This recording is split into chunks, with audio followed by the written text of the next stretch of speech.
ನಾರದರು ಪ್ರಹ್ಲಾದರಿಗೆ ತಾಯಿಯ ಗರ್ಭದಲ್ಲಿದ್ದಾಗ್ಲೇನೆ ವಿಷ್ಣುವಿನ ಬಹಳಷ್ಟು ಕಥೆಗಳನ್ನ ಹೇಳಿ ಅವರು ವಿಷ್ಣು ಭಕ್ತ ಆಗೋ ಹಾಗೆ ಪ್ರೇರೇಪಿಸ್ತಾರೆ ಅಂತ ನಾವೆಲ್ಲ ನೋಡಿರ್ತೀವಿ.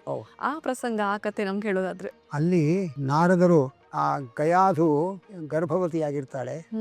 ಆಗ ಹಿರಣ್ಯಕಶಿಪು ತಪಸ್ಸಿಗೆ ಹೋಗಿರ್ತಾನೆ. ಹಾಗೆಯೇ ಗರ್ಭವತಿಯಾದ ಹಿರಣ್ಯಕಶಿಪು ಹೆಂಡತಿಯನ್ನು ನೋಡಿ ದೇವೇಂದ್ರ ಇನ್ನೊಬ್ಬ ಹಿರಣ್ಯಕಶಿಪು ಬೆಳಿಲಿಕ್ಕೆ ಅವಕಾಶ ಕೊಡಬಾರದು ಅಂತ ಹೇಳಿ ಅವಳ ಮೇಲೂ ಆಕ್ರಮಣ ಮಾಡೋ ತರಹ ಹೋಗ್ತಾನೆ. ಆಗ ನಾರದರು ಬಂದು ಹೇಳ್ತಾರೆ, ಅವಳಲ್ಲಿ ಒಬ್ಬ ದೊಡ್ಡ ಭಾಗವತೋತ್ತಮ ಇದ್ದಾನೆ, ಅವಳ ಗರ್ಭದಲ್ಲಿ, ಅವಳ ತಂಟೆಗೆ ಹೋಗಬೇಡ ಅಂತ ನಾರದರು ಹೇಳ್ತಾರೆ. ಆ ನಂತರ ಹಿರಣ್ಯಕಶಿಪುವಿನ ಹೆಂಡತಿಯನ್ನ ನಾರದರು ತಮ್ಮ ಆಶ್ರಮದಲ್ಲಿ ಕೂರಿಸಿಕೊಂಡು ಅಧ್ಯಾತ್ಮದ ಉಪದೇಶ ಕೊಡ್ತಾರೆ. ಅದನ್ನ ಪ್ರಹ್ಲಾದನೇ ಹೇಳ್ಕೊಳ್ತಾರೆ. ಪ್ರಹ್ಲಾದ ತನ್ನ ಅಸುರ ಬಾಲಕರಿಗೆಲ್ಲ ಚಂಡಾಮರ್ಕರು ಇಲ್ಲದೆ ಇದ್ದಾಗ ಒಂದು ಸ್ಪೆಷಲ್ ಕ್ಲಾಸ್ ತಗೊಂಡು ಆ ಮಕ್ಕಳಿಗೆಲ್ಲ ಅಧ್ಯಾತ್ಮದ ಉಪದೇಶ ಮಾಡಿದಾಗ ಪ್ರಹ್ಲಾದ ಹೇಳ್ತಾರೆ, ನನ್ನ ತಾಯಿಯ ಗರ್ಭದಲ್ಲಿರುವಾಗಲೇ ನಾರದರು ಕರ್ಕೊಂಡು ಹೋದ್ರು, ಎಲ್ಲ ಧರ್ಮೋಪದೇಶ ಮಾಡಿದ್ರು, ಈ ಗರ್ಭದಿಂದ ಹೊರಗೆ ಬಂದ ಮೇಲೂ ನಿನಗೆ ಅದೆಲ್ಲ ನೆನಪಿರಲಿ ಅಂತ ಅನುಗ್ರಹ ಮಾಡಿದ್ರು.